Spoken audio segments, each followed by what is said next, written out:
Friends welcome back to my network studies. Friends आज আমি তোমাদেরকে দেখাবো সমস্ত বিজোড় সংখ্যাগুলোর বিভাজ্যতার একটা অসাধারণ ট্রিক্স। ঠিক আছে, তো দেখো আগের দিন আমি করেছিলাম কি 7, 11 এবং 13 এই তিনটি সংখ্যার বিভাজ্যতার নিয়ম আমি আগের দিন শিখেছিলাম।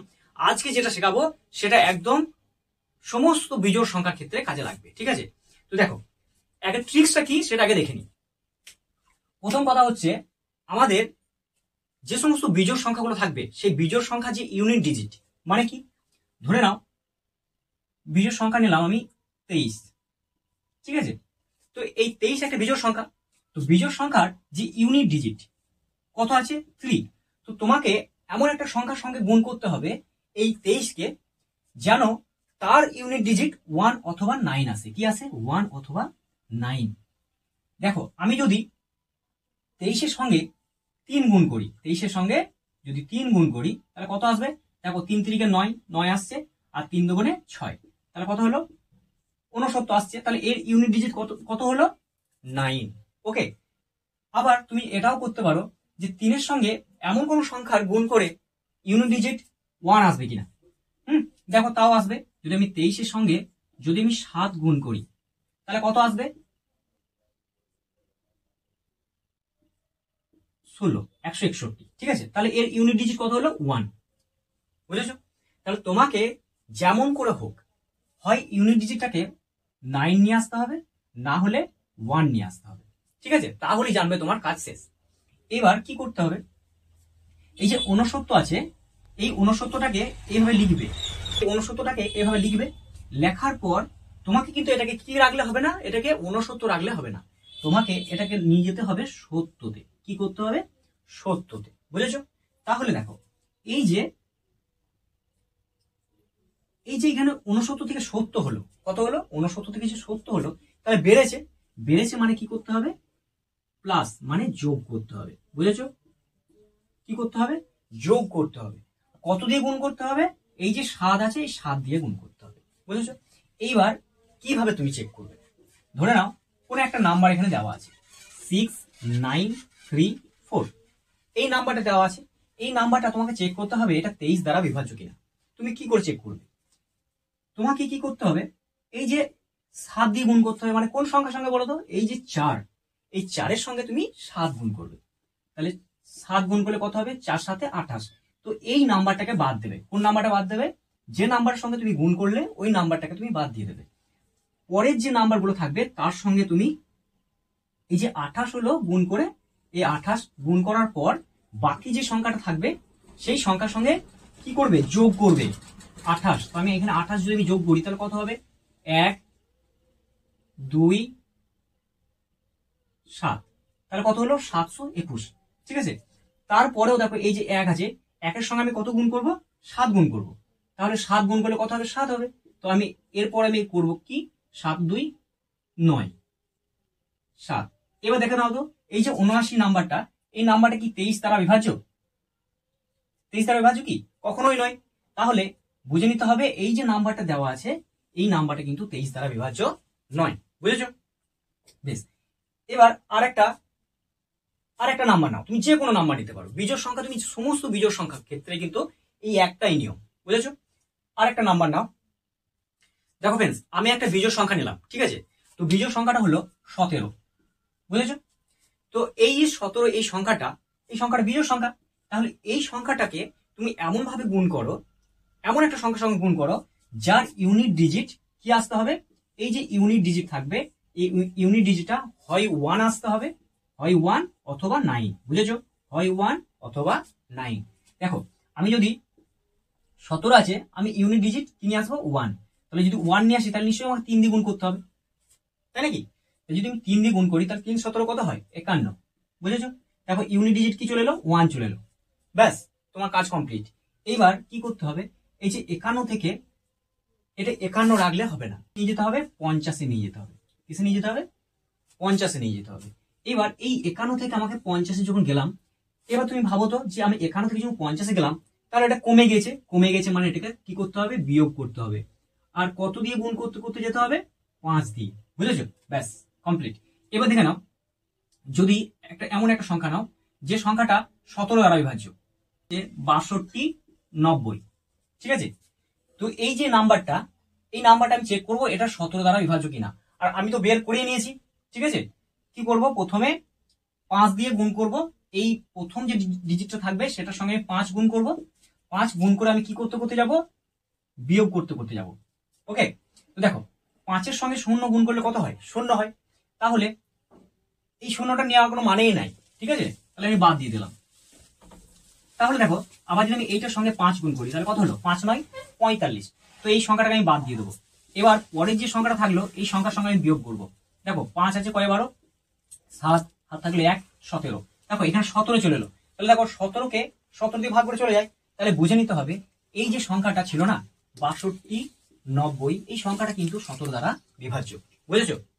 ব্যাস, সমস্ত নাম্বারের ক্ষেত্রে কিন্তু চেক করতে পারবে। তুমি 23 বলো, 37, 39, সমস্ত নাম্বার যতগুলো বিজোড় সংখ্যা আছে, সমস্ত বিজোড় সংখ্যার ক্ষেত্রে এই একটাই নিয়ম, ঠিক আছে। হয় তোমাকে ইউনিট ডিজিটটাকে যেমন করে হোক গুণ করে 1 নিয়ে আসতে হবে, আর না হলে কি নিয়ে আসতে হবে, 9 নিয়ে আসতে হবে। বুঝেছো? এবার দেখে নাও, যদি তোমাকে বুঝে নিতে হবে যে এটা যোগ করতে বলছে না বিয়োগ করতে বলছে। কখন বললাম যোগ করতে, যখন দেখবে এখানে ছোট আছে, এখানে বড় হয়ে গেল, তাহলে তখন তোমাকে বুঝে নিতে হবে কি এটাকে আমাকে যোগ করতে হবে। আর যখন দেখবে এখানে বড় আছে, বড় থেকে হয়ে গেল কি ছোট, তখন তোমাকে বিয়োগ করতে হবে। সাপোজ ধরে নাও, মনে করো যে 49 আছে, তো 49টা আমি 49 রাখবো না, আমাকে নিয়ে যেতে হবে 50-এ, ঠিক আছে। তাহলে দেখো এখান থেকে ছোট থেকে কি হয়ে গেল, বড় হয়ে গেল। তাহলে আমাকে এক্ষেত্রে কি করতে হবে, এক্ষেত্রে আমাকে যোগ করতে হবে। কি করতে হবে, যোগ করতে হবে। কত দিয়ে গুণ করতে করতে যেতে হবে, 5 দিয়ে গুণ করতে করতে যেতে হবে। এটা কার ক্ষেত্রে, শুধুমাত্র বিজোড় সংখ্যার ক্ষেত্রে। মনে থাকবে, শুধুমাত্র বিজোড় সংখ্যার ক্ষেত্রে কিন্তু এই একটাই নিয়ম। এই নিয়মে কিন্তু যতগুলো বিজোড় সংখ্যা আছে সমস্ত বিজোড় সংখ্যার ক্ষেত্রেই তুমি এই একটা নিয়মকে কাজে লাগিয়ে কিন্তু তুমি সমস্ত বিজোড় সংখ্যার বিভাজ্যতা চেক করতে পারবে। ফ্রেন্ডস, এবার আমরা 29 দ্বারা বিভাজ্যতার নিয়ম চেক করব, ঠিক আছে। তো দেখো 29 দেখলাম, ঠিক আছে। তো এই যে সংখ্যাটা, এই সংখ্যাটা কি বলেছিলাম, এমন একটা সংখ্যার সঙ্গে তুমি গুণ করো যেন ইউনিট ডিজিট হয় 1 আসবে অথবা 9 আসবে। কিন্তু দেখো এখানে অলরেডি এ তো 9 হয়েই আছে, তাহলে আমি আর গুণ করে 1 বা 9 নিয়ে আসবো না, অলরেডি এ 9 হয়েই আছে, ঠিক আছে।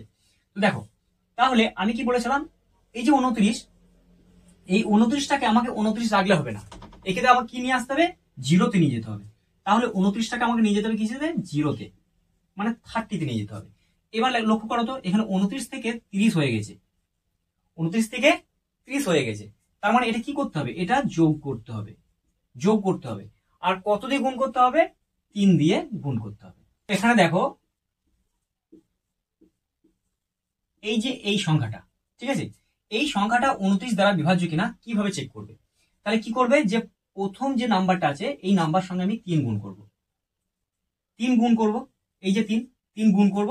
আর কি করব, যেটা গুণফল হবে 3 4 12, এই যে 12, এই সংখ্যাটা বাদ দিয়ে, যে সংখ্যার সঙ্গে তুমি গুণ করলে এই সংখ্যাটা বাদ দিয়ে পরের সংখ্যার সঙ্গে যোগ কি করব, যোগ করতে করতে যাব। তাহলে 12 যোগ করো, যোগ করলে কত হবে, ঠিক আছে। আবার দেখো এই পরের সংখ্যার সঙ্গে যখন 0 হবে, 0 তুমি বাদ দিয়ে দাও, 0 একদম মুছে দাও। পরের সংখ্যার সঙ্গে আবার গুণ করো, কত দিয়ে গুণ করবে, 3 দিয়ে গুণ করবে, 3 3 9, এই সংখ্যাটা বাদ দিয়ে দেবে, পরের সংখ্যার সঙ্গে যোগ করবে, কত হবে। আবার যদি না হয় তাতেও করো, দেখো এই যে সংখ্যাটা, এই সংখ্যার সঙ্গে 3 গুণ করো, 318, যোগ করো 29। এবার দেখো এই যে 29 চলে এলো, তার মানে কি 29 সংখ্যা দ্বারা বিভাজ্য হয়ে যায়। তাছাড়াও যদি 0 আসতো, যোগ করে 0 আসবে না, যদি বিয়োগ করে আসতো, সেক্ষেত্রে দেখো যদি 1-এ নিয়ে যেতে তাহলে তখন 0 হতে পারতো, ঠিক আছে। তো যখন দেখো 29 চলে এলো, তাহলে তোমাকে বুঝে নিতে হবে এই যে পুরো সংখ্যাটা, এই সংখ্যাটা কিন্তু 29 দ্বারা বিভাজ্য। তো চলো এরপরে আমরা যেটা দেখাবো সেটা হচ্ছে 29 দেখালাম, এবার আমরা 31 দিয়ে দেখাই। 31 দিয়ে দেখো, 31 দিয়ে যে নিয়মটা অলরেডি এক হয়েই আছে, ঠিক 29-এর মতো। তাহলে একে আর আমরা কষ্ট করে 9 বানাবো না, 9 দিয়ে গুণ করতে যাবো না, ঠিক আছে। তো দেখো এই 31 আছে, তাহলে 31টাকে আমাকে কিসে নিয়ে যেতে হবে, 30-এ নিয়ে যেতে হবে, 30-এ। তাহলে 31 থেকে 30 হলো, বুঝেছো, 31 থেকে 30 হলো। তাহলে এটা কি কমে গেল, তাহলে কমে গেল মানে কি করতে হবে, বিয়োগ করতে হবে, বুঝেছো? আর কত দিয়ে গুণ করতে হবে, 3 দিয়ে গুণ করতে হবে। যে কোনো একটা সংখ্যা নাও তুমি, যে কোনো সংখ্যা যদি থাকে 6, 2, 3, 5, এই সংখ্যাটা আমি দেখবো এটা 31 দ্বারা বিভাজ্য কিনা। তো আমি কি করব, এই যে সংখ্যাটা, এই যে লাস্ট যে সংখ্যাটা, এই সংখ্যাটার সঙ্গে আমি কি করব, 3 গুণ করব। 3 গুণ ফল যেটা হবে তার এই সংখ্যাটা বাদ দিয়ে পরের সংখ্যার সঙ্গে বিয়োগ করতে করতে করতে যাব, ঠিক আছে? যদি বিয়োগফল 0 আসে, কি আসে, যদি বিয়োগফল 0 আসে বা 31 কি হতে পারে, যেমন 2, 6, যদি 62 আসে, মানে কি 31-এর গুণিতক যদি আসে, 31-এর গুণিতক যেগুলো আসে সেগুলো যদি আসে, তাহলে তোমাকে বুঝে নিতে হবে এই যে পুরো সংখ্যাটা, এই পুরো সংখ্যাটা কিন্তু 31 দ্বারা বিভাজ্য হবে, বুঝেছো? বেশ, এই হলো একটা তোমার নিয়ম, যেটা একটাই নিয়ম, দেখো তুমি একটাই নিয়ম, কোন ক্ষেত্রে যোগ করতে হচ্ছে, কোন ক্ষেত্রে বিয়োগ করতে হচ্ছে। কোন ক্ষেত্রে যোগ করতে হচ্ছে নিশ্চয়ই আমি এখানে বলে দিলাম, কোন ক্ষেত্রে বিয়োগ করতে হচ্ছে সেটাও আমি এখানে দেখিয়ে দিলাম, ঠিক আছে?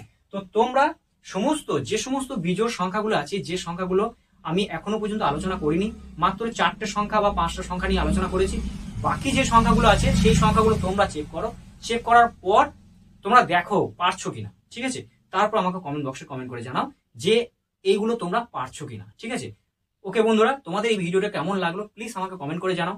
আর তোমাদের যদি মনে হয় যে হ্যাঁ ভিডিওটা খুবই হেল্পফুল, তাহলে আমার চ্যানেলটা সাবস্ক্রাইব করো, সঙ্গে থাকো। ওকে, বাই বাই, টাটা।